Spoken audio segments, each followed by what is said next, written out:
Hello everyone and welcome to CineQuest video. Today we're going to be talking about the new Ryan Coogler horror genre-bending horror film starring Michael B. Jordan. It's called Sinners. Sinners. Sinners. I'm not going to use each one. Yeah.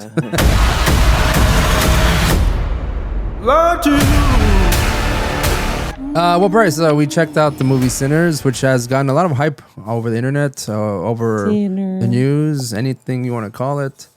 Any sort of media. There's a lot of hype around this movie. Allegedly, I haven't checked the Rotten Tomato score as of in this recording right now. Last time I heard, it was 100% on Rotten Tomatoes. Yeah, that's all I kept seeing on the trailers or the advertisements. 100%. Apparently, it also is the first horror film to have an A cinema score. Whatever that means, I don't really know. Well, you know what really matters, Bryce, is the CineQuest score. That's the one that's going to really rule all. Absolutely. That's the make or break of any movie. When's that going to start coming out in trailers, man? That's what I want to see. CineQuest gives it. CineQuest score 5 out of 5. Yeah, right. I was like, oh my God. We got to check this movie out. Yeah. Yeah, we want to be the CineQuest. We want to get rid of all the Rotten Tomatoes, all the varieties, all the bloody disgustings. Like, none of those are going to matter. Yeah. It's all going to be the CineQuest video score. All right, it's going to 5 determine. out of 5 questies. That sounds nasty, actually. Questies. So Bryce, we checked out Sinners. Yes. What'd you think of this movie, Bryce? I liked it. I liked it too. I know you. I think I'm the only fucking guy who came into this movie not knowing it was gonna have vampires. No spoiler. Well, I don't know. Well, it's all over the place. We all know now if you don't know by now, it's a horror film and it does include a vampire of sorts. I mean, it's not like your typical vampire, although it does have a lot of tropes that would kill or harm. I guess like normal tropes for killing a vampire. Because in the film they actually talk about that. And it's not anything out of the ordinary from the normal lore that has been discussed over the years regarding killing a vampire. But yeah, the vampires, the little different vampires. I enjoyed Ryan Coogler's take on the vampires. But this movie is more than that. It's has a little bit more depth than just the superficial horror vampire film. No, I agree. I just really honestly, when you told me that, like, oh, I kind of knew that. I was like, what? I don't know. I was seeing the trailers. I was like, okay, this is like, I honestly, being that it's about like, where it has some like the blues in it. I was like, oh, it's gonna be like the devil because it's like, the Crossroads thing, selling yourself to play blues guitar. Like, I was like, oh, it's gonna have or like demons or something. And then it was like when they just said, I was like, it's like when they said vampires, I was like, whoa. I was like, okay, well, I didn't know they were gonna take it with that, but yes, absolutely. There's there's a reason why they say this movie is like a genre bender because it does have many facets to it. So, I did like a lot of the angle or the musical angle to this movie. I'm a big fan of old blues, bluegrass, Delta blues, if you will. The Blind Willie McHale. Of course, the Robert Johnsons, Sunhouse, all those famous blues players, all kind of play like an element in this one. And there's a character that kind of reminded a little. We assumed at some point as we were watching it there was going to be a very Robert Johnson Crossroads kind of angle, like you had mentioned. And obviously that didn't happen, but I still like the fact that they kind of implemented a lot of that type of music, but also kind of we're saying that music has like the power to transcend not only I guess I want to say races or anything, but also transcend the universe. Yeah, it's very it tries to give music a very what was that, almost I would say angelic or universal kind of I don't know. I don't really know how to say it, but it can puncture holes through worlds and shit like that. If black and white people can come together to dance around an Irish jig, then that's gotta say something. and if they're undead too, if they're the undead as well. Right. I was a little disappointed. I was hoping they would have like some bit of like a character that came out and it would be like that old blues lady that they found out recent. Well, not I mean, obviously people knew about her, but like she kind of came back in popularity because of how dirty the music was. You know Oh, what right, I'm right, right. talking about? Well, like they may not have like had that type of I guess musical angle to it, but this movie is very sexy too. Has a For very like sure. sexy I was angle to hoping that this film. the I was just hoping that the lady who the preacher's son like was falling. I hope she was just gonna get up on there and be like, "Let me suck you dry," something like that. But I mean, but it was close. It was close. it was You know. pretty intense. I will say Yeah, that the dancing they and everything the for I that mean time too. It the was like dancing, like there's scenes, and again, after watching this movie, I've seen it like there's a lot of people loving this movie, right? And for good reason too. It's a very good movie. It's well shot, well acted, the story is fun. And again, it's also like you said, as cliche as it is to repeat it, it's genre bending. It doesn't really hold to certain like types of genres in film, and it's also very dramatic, um, action packed, which is a lot of things you wouldn't see normally in a film like this, all mushed together.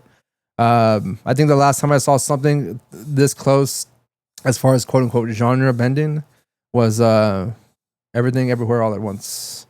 well, it's funny you mentioned that. I was gonna tell you. I bet you that's gonna be the new catchphrase or buzzword of this Genre summer bending. because well, there was another movie and dude, I was telling you about it and I cannot remember for the life of me. I saw the trailer for it and it looked cool, but it wasn't anything that like blew my mind. But there was they used the same word in it. They were like, and it's like it's all these like 80s tropes, but it's like Mm-hmm. science fiction and like horror, and it's like, and this they use that word a genre bending masterpiece, and I'm like, so Yeah, it's like it's gonna be the new word it's this gonna be the new summer, thing. dude. Yeah, Everything's gonna be genre bending.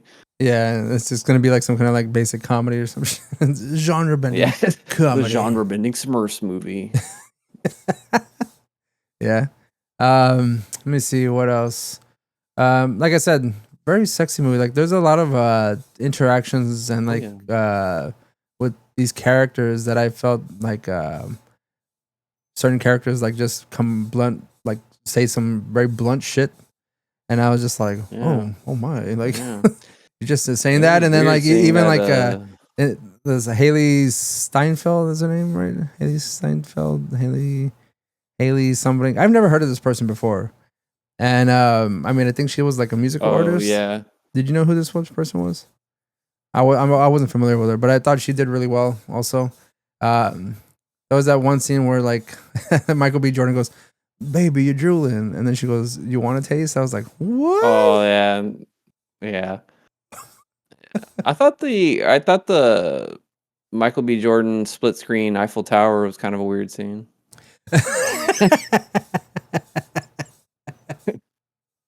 just fucking Michael B. Jordan like high fiving himself, like just getting down and shit.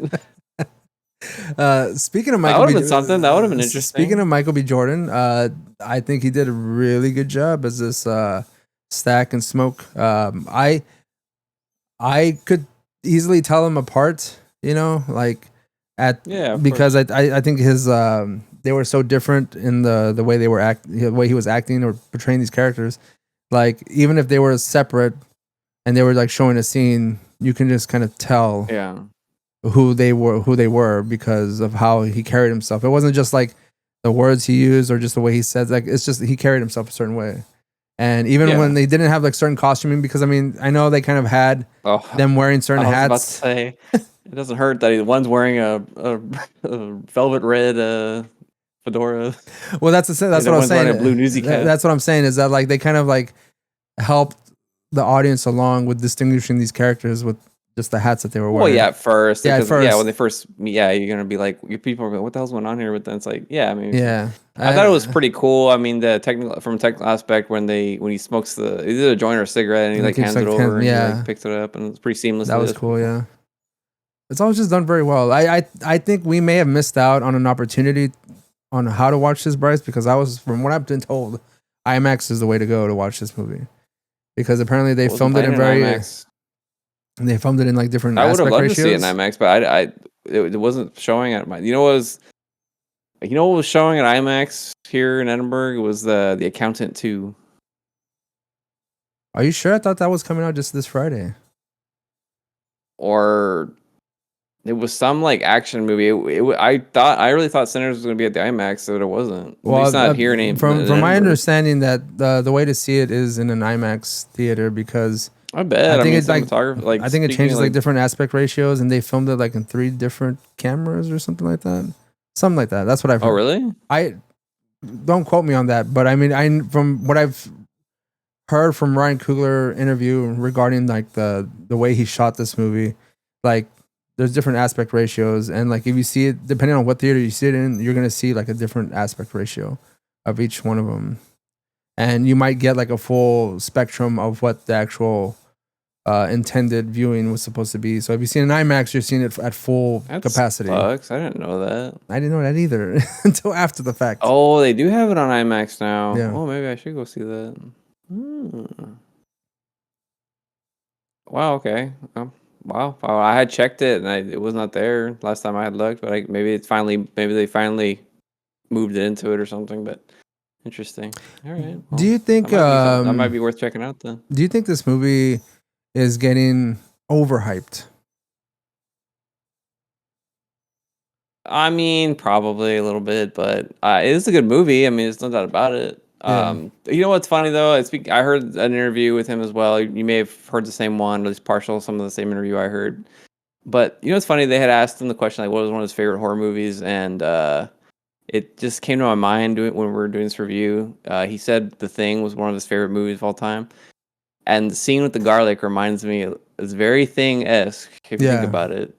Yeah, they all gotta like, and I was like, take a I didn't piece even and think see about which that. one's a vampire. Like, oh, that makes sense. Yeah. That's like a pretty big influence on him there, so that makes sense. But I sorry, mean, there's no doubt on that. But well, there's no doubt there's a lot of influences on the screen that he's taken. You know, like you said, like the garlic thing, and then I mean, I know people have referenced From Dusk Till Dawn because that's also a vampire movie. you know what? I was going to say this has a very like almost. I can see some Tarantino style, or even a little bit some Inglourious Bastards, maybe a little bit in there, just with the scene at the end. I don't know. Oh yeah, kill Hitler and stuff. But yeah. No, I think it deserves the accolades. But I think a lot of let me ask you, like, when you say overhyped, do you mean by like studios or like no? I think like just critics the way or in general, like just the way people are making it seem like this may be like the best. Kind of like people, you know, they have a tendency to exaggerate their opinions. You know, and I mean, as much as I really like this movie a lot, I think it's a really good movie. Do I think it's perfect? No, but I think it's for what I can say right now at this point in time in April of 2025. Right now, this is the best movie of 2025 that I've seen, personally speaking. But the shit thing to say, Summer was your top movie. The shit thing to say about that is, and I mean, I don't want to like again not downplay this movie because I guess I'll say I'm just gonna repeat it one more time. It's acted extremely well. The story is really good. It's shot. There's some beautiful shots in this movie. The gore is good. The action, the way the vampire, the way they portray the vampire, I think is really great. This year has been really shitty when it comes to movies. Like there haven't been a lot of movies out there that I've been like, man, this is really like like a really great year for film. This right now, this is like front of the line films. Yeah. And I mean, if they need to get to this tier, then yes. I mean, like this level, a lot of these films need to step it up because right now, I don't think I can bring to mind.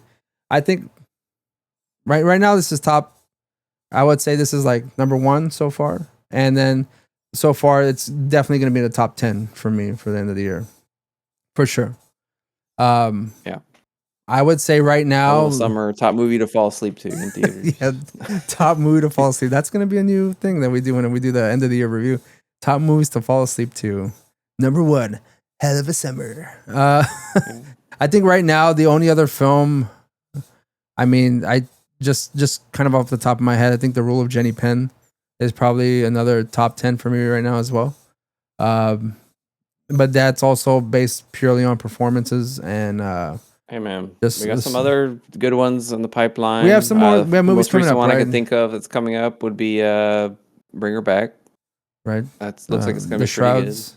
Pretty good. Maybe that. Well, we'll see. I don't know, man. I do love my Cronenberg. I got much love for Cronenberg. I love Cronenberg you know, too. Crimes of the Future. I did like Crimes of the Future. Would I say it was one of the top 10 of that year? Maybe not. But I just like Cronenberg for the movies he makes, well, I don't know. We'll see. Well, we have lots of films coming up that look interesting. This first half of the year, or the first quarter of the year, has not been great. Right now, Sinners is like really leading the pack for best movies of the year, and but that's why I say like I don't know like. I know a lot of people seem to like this movie a lot. I mean, I don't know necessarily if it lends itself to that much hype because I mean, I don't know because it's not a perfect movie, but it is a really great movie though. Oh, what is? Oh, I don't know. I mean, I guess you could argue what is a perfect movie, but you know what's funny, man? I really haven't talked to anybody that's seen this movie other than you. Yeah, we saw it together, but I haven't seen any other. I haven't really talked to anybody who's seen the movie yet. Let me just say, I know a friend of ours said he was gonna go see it. Yeah. But so far no one's seen it yet. You know what it is, Bryce? Is that like last year I saw a film. I saw a few films, but there was one that got me like so pumped when I left the theater. And I was so happy, and I was like, "Man, this is like the best movie." That was The Substance. All right. Oh, and absolutely. I need that feeling. Like this movie for me gave me the feeling whenever I walked out of like Strange Darling or A Complete Unknown. Like I was just like, man, I really like this movie. Like this is just a really, really fucking good movie. But right now I haven't had that feeling yet where I'm just like, man, this is the movie. This is the movie of the year for me right now. Yeah. This is kind of and this is why I was like kind of like professing the fact that I like the terrible movies that we've seen this year. Like this is kind of like by default front of the line because everything else has just been so bad. No, or it hasn't been that great. I think we've seen more duds this year than years past. I think. I don't know. Unfortunately. Yes. I can't very well say like Presence is going to be in my top 10. Am I gonna go on a limb and say, even though technically it's this year? Huh? Yeah, that's how long. That's how long it's been. Like, it's been a long year. Well, you know what? I didn't see Mickey 17. I wanted to see Mickey 17. I haven't seen that one yet either. I guess I still can. But there's a few movies that have come out that I haven't seen yet, so I can't. That's why I'm saying like this is like by default front of the line right now. And right now, I think it's easily gonna stay in the top 10. I don't know if it'll stay as a front runner as of yet, but I do highly recommend people go watch this movie in the theater. Like, definitely support original story, original horror film. Ryan Coogler seems to, I mean, the guy doesn't have to prove himself now. The guy did the Creed movies. He did Black Panther. He did Black Panther Wakanda Forever, which I haven't seen, so I can't say anything for sure. I haven't even seen the Creed movies. I've seen the first Creed movie. I have not seen the other two. Is there only two? Is there four? I don't know how many there are. I saw bits and pieces of it. I don't know if I ever finished it. I've heard the guy's name. I guess now that he's venturing into a genre that I preference more. He did a great job doing it. And I just realized too. What about a Companion? I'm sorry, I didn't mean to like cut off, but what Companion. About that one? Again, by default, you like it? Companion, Rule of Jenny Penn are in the top 10 again by default. they're in top 10 right now because Yes, I haven't exactly, seen much because of we don't really have anything much. else. Yeah. Yeah. Now they're not one. That's what I'm saying. Like right now, as an original film that is really fucking good, Sinners is at the front of the line. Right now, it's probably Rule of Jenny Penn and Companion like 2 and 3. Again, by default, like they're not gonna push Sinners out of the way, but like they may get pushed like back off the list somewhere. But I do like those movies. Anything else you want to say about Sinners, Bryce? Also, I would imagine you recommend this as well. Yeah, no, I do. It was really good. I went in not apparently knowing much about it because everyone else seemed to have been told the secret of the movie, and that's not really a secret, but it's like I know there was some kind of monster element or whatever. I just thought because there is like a lady who kind of does voodoo in the movie, and I thought it was going to be more of like some kind of, and she even thought it would like, they kind of lead to believe at first that it's some kind of like voodoo spirit, and then it's like a vampire, which I was like, I thought it was an interesting little twist for me. I like the way they did the, even though it has like similar lore to like vampire, like pretty much the lore we know about vampires. I like how they even sort of um made the vampire characters slightly sympathetic to some degree. Like he was evil, but not entirely. I don't know. Like it was an interesting take on it, what he was like trying to accomplish, I guess. But Well, I think and there's a there's lot also to be like said on very that. I think there's something to be said on that whole. I don't want to say what it is, and because I don't feel equipped to talk about it. But in my mind, the whole idea of what the vampire was trying to do made me think of a few things, and I was like, oh, that's kind of interesting. I don't know if that was if what was being said. I think was being said about it was what was meant, but I don't know, dude. I thought there was some interesting either metaphor or message in it. So I don't know, but well. I take that mean, as you considering will. If you see this it and you, considering this movie does take place in Mississippi, 1932, in like Jim Crow. Um, mm-hmm. there is obviously some like racism elements, because of Oh course like the yeah, KKK, but like the and I heard someone say something about like those the fact that again I don't want to really do any spoilers here, but whenever they do dealings with a certain person, and that same person's intention was to come back and pretty much just take their money back and destroy a place. That yeah. was also kind of, I guess, messaging to things that have actually happened in history, where there have been a lot of like black-owned things, where and like you've had like white folks come in and kind of just destroy it because they don't want anyone to prosper that's of a different race or something like that. Oh no, I mean that's that I yeah, I most definitely feel that is a obvious. I mean that's an obvious thing. I mean we all know that anyone who's read a history book or listens to history knows that has happened in the past. I think with the vampire, what I'm getting at, and I don't want to say this because my take on it with the vampire, I found it interesting. Like he was a sympathetic character in a way, but I feel like there could be a slight message with him being like he's trying to homogenize everybody. Like Yeah. he wants to make everybody one person. Like which is like in my mind, it's like certain kind of people have mindsets like where they have good intentions on that, but you're also trying to like I don't know. It's weird. Like maybe not because then he did also have like a lot of people with different cultures in like the vampiric family, but Yeah. it was all more like Irish. So it's like, is he just trying to make everybody like similar and like not have any kind of differences or cultural Well, differences? I don't know. That was my interesting that's take. the That other was my thing is take because on like you kind of make it kind of makes it seem that on the superficial level that he, like you said, he's trying to homogenize everyone and like integrate.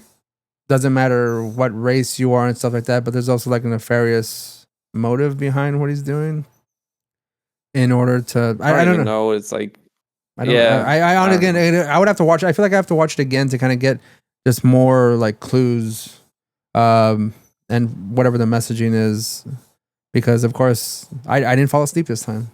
I did not fall asleep. No, you didn't. I was awake the whole That's time. good. I was very engaged, which is very telling of a movie and a story that the technically a lot of the horror elements don't pick up till like the very close towards the end of the film, and Yeah. but the acting and the story leading up to all that was very engaging and very interesting, and kept me awake, as opposed to Hell of a Summer, which bored me like 15 minutes in, and Even I was though, just like, I got it. even though you would think a movie like that would tried like Yeah, would capture your attention, being that it's like it should have it's a like it's a comedic horror pace. movie, if you will. It's a So it's like rhythm you would that you think it do. would, but There it had shouldn't no be business being anything. as slow as it was in the Yeah, middle part. yeah. And Uh, we've talked about this before. Whenever it comes to those types of movies, whenever they're boring, like it's one thing to like be bad and entertaining, like when we talked about like the Crow and stuff like that.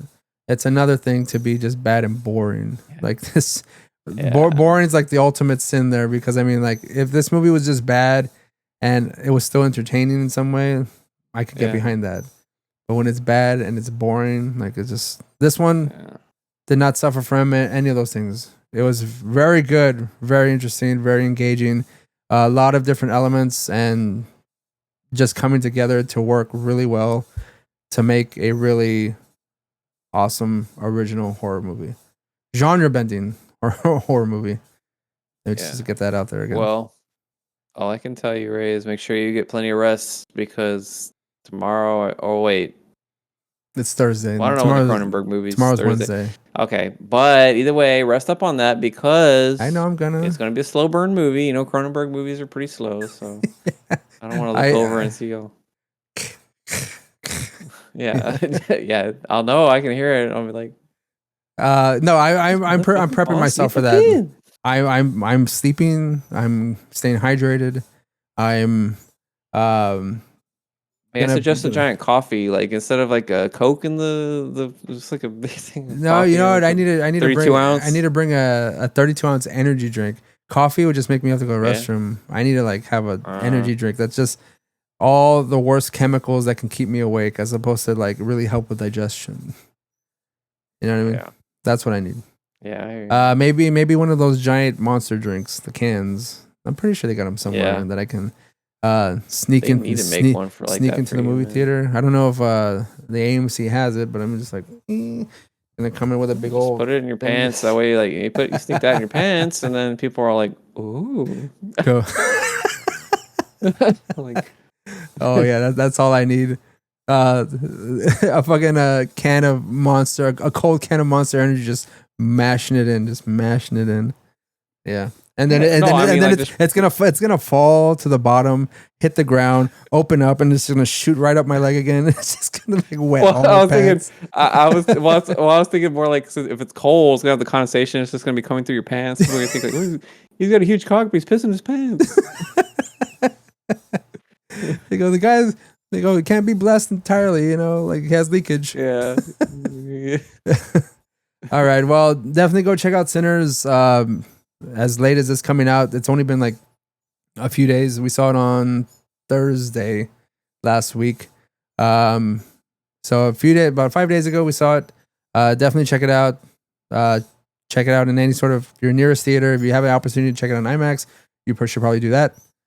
So we hope to see you again in the next review, and we have a few more coming out. I know there's a backlog of stuff that we need to release, but this one could be coming out sooner than later. So we'll see you next time. Like and review. Ugh.